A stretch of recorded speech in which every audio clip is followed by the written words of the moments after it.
और अब अगली खबर। किसी भी सरकारी या निजी संस्थान में अलग अलग क्लास के लोगों की पहचान के लिए ड्रेस कोड का होना आवश्यक होता है, ताकि इस संस्थान से जुड़े या इसमें आने वाले लोगों को संस्थान से संबंधित अधिकारियों को पहचानने में कोई कठिनाइयां ना हो। लेकिन बराड़ी के रेफरल अस्पताल की हालत इस क्षेत्र में कुछ उल्टी ही है। यहाँ के डॉक्टर और कंपाउंडर बिना किसी ड्रेस कोड के आते हैं, जिससे यहाँ आने वाले रोगियों को अपने डॉक्टर को पहचानने में भी कठिनाइयों का सामना करना पड़ता है। इस कारण तो कई बार उन्हें झेप का भी शिकार होना पड़ा। और तो और यहाँ के डॉक्टर अपनी ड्यूटी के समय भी अस्पताल में रहने के बजाय अपने घर पर ही रहना ज्यादा पसंद करते हैं, जिसके कारण कई बार तो गंभीर रूप से घायल रोगियों की जान खतरे में पड़ जाती है।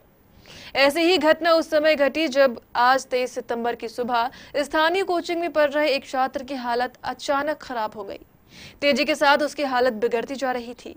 कोचिंग के शिक्षकों एवं छात्रों ने किसी तरह उसे रेफरल अस्पताल पहुंचाया, लेकिन ये क्या, यह रोगी को ले जाने के लिए ना तो कोई स्ट्रेचर था और ना इलाज के लिए कोई डॉक्टर।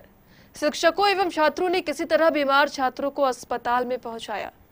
ड्यूटी पर डॉक्टर तबस्सुम की ड्यूटी थी, लेकिन डॉक्टर साहिबा अस्पताल में रहने के अलावा घर में ही आराम फरमा रही थी। डॉक्टर साहब को सूचना दी गई। इसी बीच बीमार छात्र बुरी तरह छटपटाता रहा। थोड़ी देर बाद जब डॉक्टर साहिबा आई, तब जाकर कहीं रोगी छात्र का इलाज प्रारंभ हो पाया। उस समय पेशेंट को आप कैसे ओपीडी में लेके गए, किस तरह से? उठा करके हाथ से लेके गए। उसके बाद क्या हुआ? उसके बाद अंदर लेके गए रूम में। रूम में ले जाने के बाद जो है स्थिति तो पूरा खराब ही था। ठीक है, स्थिति वैसा नहीं था कि कुछ कहा जा सके। ठीक है। डॉक्टर साहिबा कितने मतलब देर के बाद वहाँ पहुँची पेशेंट के पास? वहाँ वही लगभग 20 से 25 मिनट के आसपास। उस समय आप लोगों के ऊपर क्या बीत रहा था?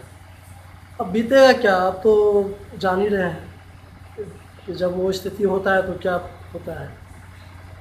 क्या डॉक्टर को अपने आवास में रहना चाहिए ड्यूटी आवर में, या फिर चाहिए या फिर अपने ड्यूटी पर पहले ही प्रेजेंट रहना चाहिए? ठीक है, ऐसा नहीं कि डॉक्टर जो है पेशेंट हम लेके आएंगे तब डॉक्टर को बुलाया जाएगा, ऐसा नहीं होता है कोई भी सरकारी अस्पताल में। इसी बीच वहां सिर्फ एक नर्स मौजूद थी, लेकिन हालात ये थे कि ना तो डॉक्टर साहिबा ड्रेस कोड में थी और ना ही नर्स। अब आप ही बताइए, सरकार के इस महत्वपूर्ण विभाग की हालत ये है तो अन्य संस्थानों का हाल क्या होगा? इसका अंदाजा आप खुद लगा लीजिए।